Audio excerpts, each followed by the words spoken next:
नमस्कार। आज हम दिल के लिए जरूरी कुछ खास दवाओं पर बात करेंगे।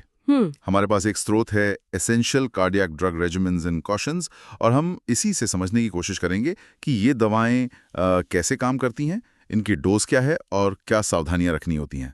हाँ, ये बहुत ज़रूरी विषय है क्योंकि ये दवाएं जीवन बचा सकती हैं, पर इनका सही इस्तेमाल जानना मतलब बेहद अहम है। बिल्कुल। तो चलिए शुरू करते हैं, देखते हैं क्या खास बातें हैं इसमें।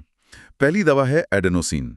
एडेनोसिन स्रोत बताता है कि इसे बहुत तेजी से आईवी देना पड़ता है, रैपिड पुश जिसे कहते हैं। हाँ, क्योंकि ये शरीर में बहुत जल्दी टूट जाती है, कुछ सेकंड्स में ही। अच्छा, तो डोज है 6 मिलीग्राम, और अगर काम ना करे तो फिर 12 मिलीग्राम की 2 डोज और दे सकते हैं। पर इसके कुछ साइड इफ़ेक्ट्स भी बताए गए हैं, जैसे चेहरा लाल होना या सीने में जकड़न, सांस लेने में दिक्कत, थोड़ी घबराहट जैसी फीलिंग। हाँ, और कभी-कभी धड़कन धीमी भी हो सकती है, जिसे ब्रैडीकार्डिया कहते हैं। पर यहाँ सबसे ज़रूरी बात ये है कि एडेनोसिन किसे नहीं देना चाहिए, ये जानना बहुत क्रिटिकल है। ओके। जैसे अगर किसी को अस्थमा है तो बिल्कुल नहीं। सिक साइनस सिंड्रोम या second third degree heart block में भी मना है। और एक खास स्थिति है एट्रियल फिब्रिलेशन एएफ या एट्रियल फ्लटर वाले मरीज जिनमें प्री एक्साइटेशन सिंड्रोम हो, उनमें ये खतरनाक हो सकती है। प्री एक्साइटेशन सिंड्रोम मतलब वो WPW जैसा कुछ? हाँ बिल्कुल, वो एक तरह का इलेक्ट्रिकल शॉर्टकट होता है दिल में, और हार्ट ट्रांसप्लांट वाले मरीजों में भी खास ध्यान रखना होता है। समझ गया, ये तो काफी स्पेसिफिक सावधानियां हैं। अच्छा, अगली दवा है एम्योडेरोन।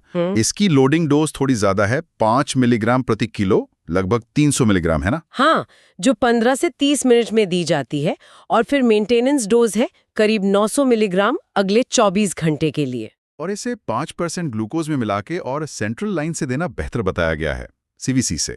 हाँ, वो इसलिए क्योंकि अम्योडेरोन थोड़ी क्या कहते हैं, इरिटेटिंग हो सकती है नसों के लिए, खासकर अगर पेरिफेरल लाइन से दें। सेंट्रल लाइन क्योंकि बड़ी नस में होती है, तो ये रिस्क कम हो जाता है। ओके। ये धड़कन कंट्रोल करने में काफ़ी असरदार है, पर इसके अपने साइड इफ़ेक्ट्स और दूसरी दवाओं के साथ इंटरैक्शंस भी काफ़ी हैं, तो इसे बहुत ध्यान से इस्तेमाल करना पड़ता है। ठीक है, अगली दवा पर आते हैं, डिजॉक्सिन। जी इसमें भी लोडिंग और मेंटेनेंस डोज की बात है, जी और स्रोत कहता है कि डोज एडजस्ट करनी पड़ती है, मतलब उम्र, किडनी का फंक्शन कैसा है और दूसरी दवाएं कौन सी चल रही हैं इन सब पर। बिल्कुल, और डिजॉक्सिन के साथ भी वही प्री एक्साइटेशन वाली चेतावनी है। अगर एएफ या फ्लटर के साथ प्री एक्साइटेशन है तो डिजॉक्सिन नहीं देनी चाहिए। ये धड़कन को बहुत खतरनाक लेवल तक तेज कर सकती है। अच्छा, तो ये प्री एक्साइटेशन वाला पॉइंट एडेनोसिन और डिजॉक्सिन दोनों के लिए अहम है। हाँ, ये दिखाता है कि मरीज की पूरी कंडीशन जानना कितना जरूरी है दवा देने से पहले। फिर इसमें एस्मोलॉल का भी जिक्र है। ये तो काफी तेजी से काम करने वाली दवा लगती है, पहले 1 मिनट की डोज, फिर इन्फ्यूजन। और मैग्नीशियम और पोटेशियम IV रिप्लेसमेंट की भी बात है। हाँ, मैग्नीशियम और पोटेशियम, ये इलेक्ट्रोलाइट्स दिल की रिदम के लिए बहुत ही ज़्यादा ज़रूरी हैं। स्रोत में खास तौर पर टोरसेडी पॉइंट्स का जिक्र है।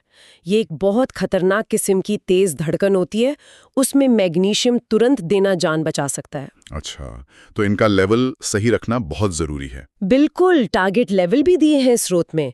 पोटेशियम के लिए 4.0 से 5.0 मिलीमोल लीटर और मैग्नीशियम के लिए 1.4 से 1.8 मिलीमोल लीटर। ठीक है, और आखिर में है वेरापामिल, 2.5 से 5 मिलीग्राम IV, धीरे धीरे 1 मिनट में। पर इसके साथ कुछ सीरियस चेतावनियां हैं, है ना? हाँ, बहुत ज़रूरी चेतावनियां। पहली तो ये कि इसे री एंट्री टैकीकार्डिया के अलावा इस्तेमाल नहीं करना चाहिए। सबसे बड़ा खतरा तब होता है जब किसी को असल में वेंट्रिकुलर टैकीकार्डिया VT हो, पर उसे गलती से सुप्रावेंट्रिकुलर टैकीकार्डिया समझकर वेरापामिल दे दी जाए। ओह, तो क्या होता है? से ब्लड प्रेशर बहुत ज़्यादा गिर सकता है, मतलब सीवियर हाइपोटेंशन। ये बहुत खतरनाक हो सकता है, खासकर अगर मरीज का BP पहले से कम है या दिल कमज़ोर है, LV डिस्फंक्शन। बाप रे। और दूसरी बड़ी चेतावनी है बीटा ब्लॉकर्स के साथ। अगर मरीज पहले से बीटा ब्लॉकर ले रहा है या साथ में दी जाए, तो ये दोनों मिलकर धड़कन को बहुत ही ज्यादा धीमा कर सकते हैं, सीवियर ब्रैडीकार्डिया। ये भी जानलेवा हो सकता है। तो कुल मिला के ये दवाएं बहुत शक्तिशाली हैं, काम की हैं, पर इस्तेमाल में बहुत ज्यादा सावधानी और जानकारी चाहिए। सही डोज, सही तरीका, और सबसे जरूरी ये जानना कि कब इन्हें बिल्कुल नहीं देना है। का कॉम्बिनेशन या वो प्री एक्साइटेशन सिंड्रोम वाली बात, ये दिखाता है कि सिर्फ दवा का नाम जानना काफी नहीं है। इस सारी बातचीत के बाद मेरे मन में एक सवाल आ रहा है। स्रोत ने बताया कि अस्थमा या प्री एक्साइटेशन सिंड्रोम जैसी स्थितियों में कुछ दवाएं नहीं देनी चाहिए। अब सोचिए, इमरजेंसी में जब वक्त बहुत कम होता है तो डॉक्टर या पैरामेडिक कैसे पता लगाते होंगे कि मरीज को ऐसी कोई छुपी हुई कंडीशन तो नहीं है। इन पावरफुल दवाओं को देने से पहले ये कंफर्म करना, ये कैसे होता होगा? ये सोचने वाली बात है।